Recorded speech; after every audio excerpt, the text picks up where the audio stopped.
আশা করি সকলেই ভালো আছে। চলে এলাম আর্থিকার আপডেট নিয়ে। আজ সারা রাত্রি কেমন যাবে, আগামী দিনগুলি কেমন যাবে, সব কিছু বিস্তৃত এই ভিডিওর মাধ্যমে আলোচনা করা হবে।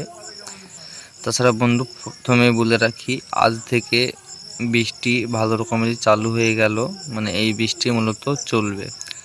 তাছাড়া 28 তারিখ রাত্রের পর থেকে তো আছে ঘূর্ণিঝড় শক্তির প্রভাব। তাছাড়া পরপর দুটি ঘূর্ণিঝড় উঠে আসছে। একটি 28 তারিখে প্রভাব পড়তে শুরু করে দেবে, তাছাড়া ওটা 30 তারিখে কি শেষ হবে তার শক্তি।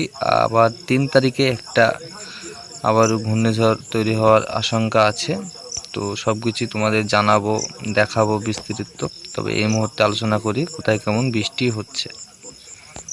তো বন্ধুরা, এই মুহূর্তে দেখা যাচ্ছে মানে কোনো জায়গাতে বাদ নাই, সব জায়গাতেই দুইবঙ্গ তাছাড়া ত্রিপুরা, আসাম সব জায়গাতে আংশিক মেঘলা, কয়েকটা জায়গাতে বৃষ্টি চলছে।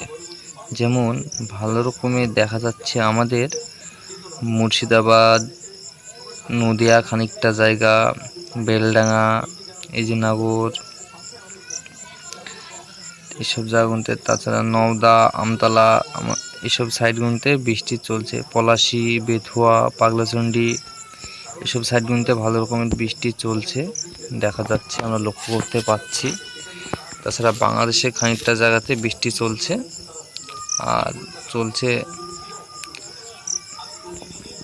বৃষ্টি পুরুলিয়ার সাইডে ভালো রকমের মেঘ, তাছাড়া বৃষ্টিও চলছে। হাওড়া হুগলির দিকে বৃষ্টি এখন চালু হয়নি, তাছাড়া মেঘ আমরা লক্ষ্য করতে পাচ্ছি ভালো রকমের ঘন। তাছাড়া বীরভূমের দিকে খানিকটা জায়গাতে বৃষ্টি হচ্ছে এই মুহূর্তে। তো বন্ধুরা, এই হলো আকাশের অবস্থা। তবে বৃষ্টি আজ থেকে চালু হয়েছে। বৃষ্টি মানে এই পজিশনে একটা নিম্নচাপ উঠেছে, সেটার ফলে দেখা যাচ্ছে মেঘগুনি এই সাইডে গিয়ে আমাদের এই দুই বাংলা, ত্রিপুরা, আসাম এসব সাইডে মেঘগুনি আস্তে আস্তে যাচ্ছে, আর বৃষ্টির কোনো বিনিময়ে বৃষ্টি ঝরে পড়ছে। তো বন্ধুরা, আমরা এবার সরাসরি চলে যাব ঘূর্ণিঝড়ে কোথায় কেমন প্রভাব পড়তে পারে, সেগুলি আলোচনা করে নেব। যেহেতু এখন ঘূর্ণিঝড় আসছে খুব তাড়াতাড়ি, যেহেতু মাঝে 4 দিন আছে। জিপিএস মডেল করলাম আমরা। এখন বাজে 7:39, আমি 8টার সময় আছি বন্ধুরা বর্তমান। এই যে দেখা যাচ্ছে, এই যে এই জলীয় বাষ্পটা এটাতে ঢুকে এই মেঘগুনি যেমন বললাম, আর এই যে নিম্নচাপ এখানে একটা ছোট্ট ঘুরছে দেখতে পাচ্ছ গোলের মতন, এটার প্রভাবেই বৃষ্টিটা মানে ছড়িয়ে পড়ছে। তো বন্ধুরা, আমরা যদি চলে যাই 25 তারিখে দেখা যাচ্ছে বঙ্গোপসাগরে কিছুই বোঝা যাচ্ছে না, কিন্তু 26 তারিখে দেখা যাচ্ছে এখানে হালকা চক্র ঘুরছে। 27 তারিখে এই যে বন্ধুরা দেখতে পাচ্ছ ভালো রকমেরই আস্তে আস্তে বড় হয়ে যাচ্ছে। 28 তারিখে বন্ধুরা, 28 তারিখে মূলত দেখা যাচ্ছে এটা সন্ধ্যে 27 তারিখ বৈকাল 4টের দিকে প্রভাব পড়তে শুরু করে দেবে। যেমন বাংলাদেশে খানিকটা জায়গা, সুন্দরবন, কলকাতা, সুন্দরবন, এসব জায়গাগুলোতে এটা রাত 8টার পর থেকে বাংলাদেশে ভালো রকমের প্রভাব পড়তে শুরু করে দেবে অনেকটা জায়গা ধরে। এটা 28 তারিখে দেখা যাচ্ছে বাংলাদেশে ভালো রকমের প্রভাব থাকবে। তার সাথে সাথে আমাদের যেমন কলকাতা, হাওড়া, হুগলি, নদিয়া, মুর্শিদাবাদ, বীরভূম, মালদা, মানে এক কথা সব জায়গাতেই প্রভাব যাবে। এই যে বন্ধু দেখতে পাচ্ছ 29 তারিখে এটা ঘূর্ণিঝড়। এখন বন্ধুরা বোঝা যাচ্ছে না এটা ঘূর্ণিঝড় হবে কি না হবে, যত দিন যাচ্ছে সেত শক্তি এটার কমে যাচ্ছে মনে হচ্ছে।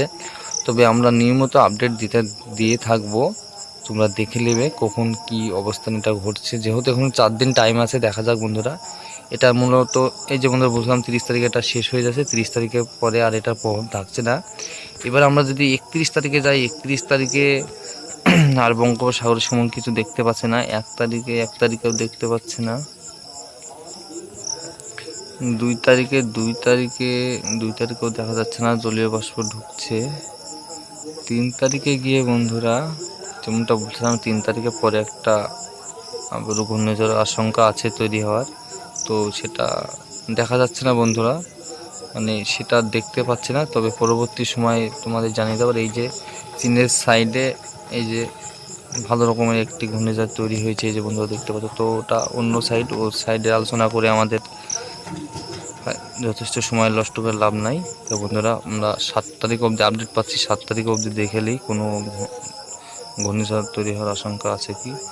তো বন্ধুরা 7 তারিখে দেখা যাচ্ছে এইখানে মানে একটা ধারণ দেখা যাচ্ছে, তো পরবর্তী সময় এটা দেখা যাবে কি কতদূর ঘটছে। তো বন্ধুরা এই হলো অবস্থান। তো বৃষ্টির পরিমাণটা আমরা একবার দেখে নিই, তার আগে কোথায় কোথায় কেমন সতর্কতা জারি করা আছে সেটা আমরা একবার দেখে নিই বন্ধুরা।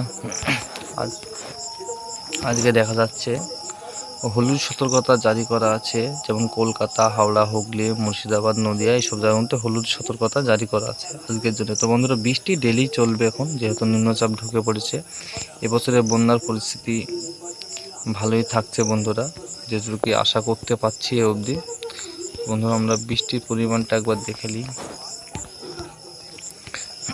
আগামী আমরা যদি এটাকে রাত 8টা করে 12টা করে দিই, 24 ঘন্টা করে দিই, 24 ঘন্টার মধ্যে বন্ধুরা দেখতে পাচ্ছ বৃষ্টির পরিমাণ ভালোই আছে। মোটামুটি 17-18 মিলিমিটার অবধি বৃষ্টি আমরা লক্ষ্য করতে পারছি। 25 তারিখ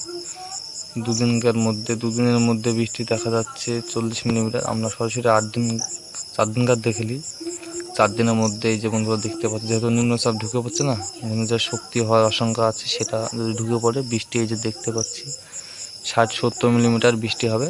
মূলত বাংলাদেশে বৃষ্টির পরিমাণটা বেশি থাকবে, বাংলাদেশে বৃষ্টি ভালো পরিমাণ থাকবে, 100+ বৃষ্টি মিলিমিটার ঝরে পড়তে পারে বন্ধুরা। এই হলো অবস্থান।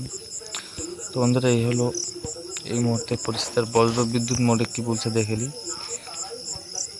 বজ্র বিদ্যুৎ মোডে এই যে বন্ধুরা দেখতে পাচ্ছ আংশিক মেঘলা, মানে যেটুকুই দেখালাম বজ্র বিদ্যুৎ মোডে সেই রকম হিসাবেই যাবে বন্ধুরা, যেহেতু সিস্টেম।